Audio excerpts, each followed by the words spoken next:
नमस्कार साथियों एक बार फिर से स्वागत है आपका आपके अपने टेरेस गार्डन में। और स्वागत है आपका आपके अपने channel Omveer Singh gardening and farming में।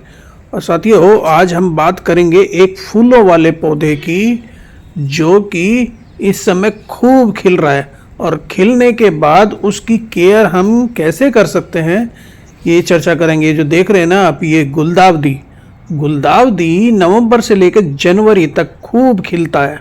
तो उसको, लेकिन कई लोग कहते हैं कि मेरे यहाँ पे खिलता नहीं है, कम फूल आते हैं। ये तो भर जाता है फूलों से, बस कुछ चीज़ों का हमें ध्यान रखना होता है। आज हम उसी की बात करेंगे। तो इसमें सबसे पहले तो हमें ध्यान रखना होता है पानी का। और पानी के लिए, जैसे पानी इसमें असल में कम चाहिए, मिट्टी नम चाहिए, तो मिट्टी नम रखनी है। और पानी कम मतलब जब सूख जाए तभी पानी लगाना है, और ऐसे पोट में रखना है अगर पानी ज़्यादा लग जाए तो नीचे से निकल जाए। तो वेल ड्रेन सॉइल और वेल ड्रेन पॉट हमारा होना चाहिए, जिसमें नीचे छिद्र हो, जिससे पानी नीचे से हमारे निकल जाए। तो हमें अपने, देखिए यहाँ पे कितना गुलदाउदी के फूल हमारे खिलने हो गए, खूब खिल रहे हैं। पहले बटन गुलदाउदी खिलता रहा, फिर अब ये खिल रहे हैं। तो हमें पानी कम और मिट्टी को नम रखना है। इस तरह हमें ये पहला टिप का ये ध्यान रखना, जिसके लिए हमें वेल ड्रेन सॉइल में इसको लगाना चाहिए।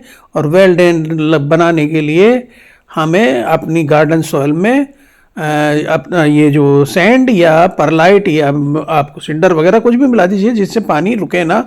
और फर्टाइल बनाने के लिए वर्मी कंपोस्ट, क्योंकि फूलों के लिए हमें दूसरा हमें जो पॉइंट ध्यान रखना है वो रखना है कि जब हमारे फूल खिल जाएं और दोबारा हमें फूल लेना, जैसे हमारे ये बटन गुलदाउदी था, ये खूब भरपूर फूल दिए, अब ये फूल खिल के सूख चुके, तो इनको काट देना चाहिए।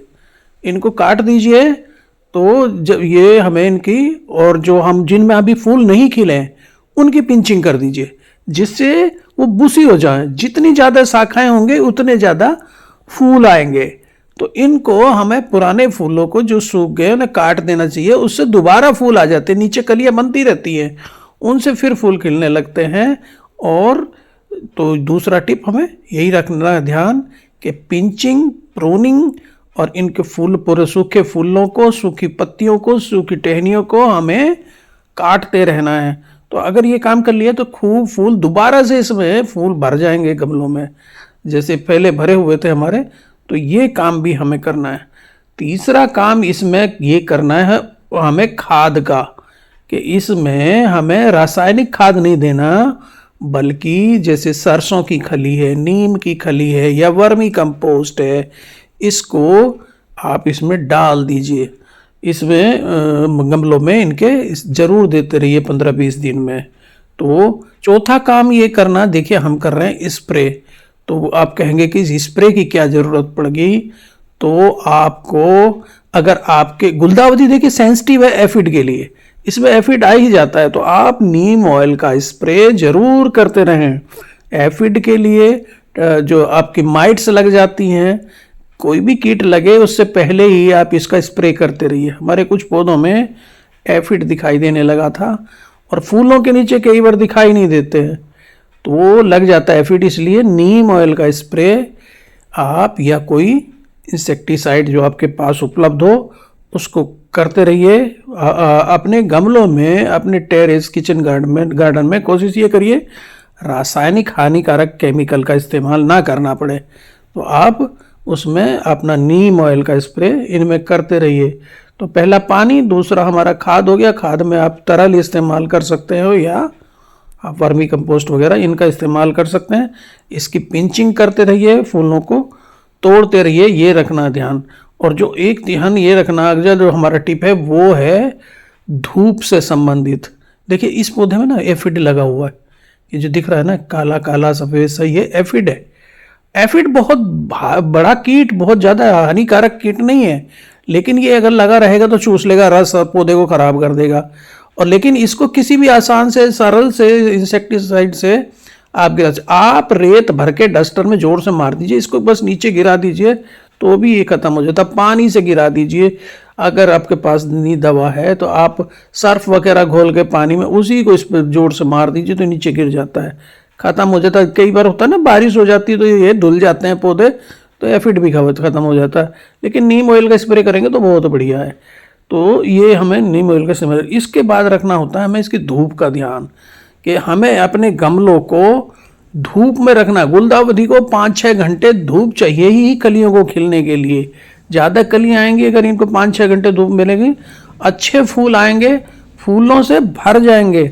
और दूसरा, इसके जिन पौधों में अभी फूल नए हैं तो उनकी पिंचिंग कर दीजिए। ऊपर से ज़्यादा बुसी बनाना, मतलब ज़्यादा शाखाएं चाहिए हमें, जिससे कि वो हमारा गमला एकदम भर जाए शाखाओं से। जितनी ज़्यादा साधिक शाखाएं होंगी उतने ज़्यादा फूल आएंगे। तो ये हमें करना है कि धूप में रखना है, 5-6 घंटे धूप इसको चाहिए ही चाहिए।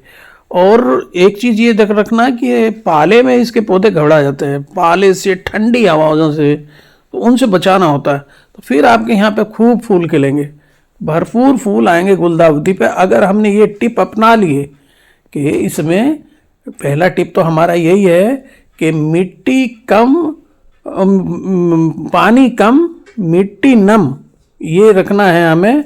तो अब ये बहुत ही बढ़िया चलता है फिर पौधा। दूसरा, हमें धूप में रखना, 5-6 घंटे धूप में रखा है। इसके लिए बुसी बनाने के लिए, ज़्यादा फूल लाने के लिए हमें इसकी पिंचिंग करते रहना है। और दोबारा फूल लेने के लिए जो फूल खिल चुके हैं उनको काट देना है।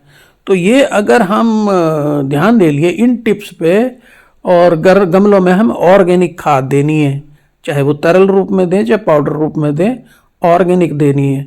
एफिड जैसे कीटों से इसका बचाव करना है। तो थैंक यू दोस्तों, फिर मिलते हैं एक ऐसी वीडियो में। नमस्कार।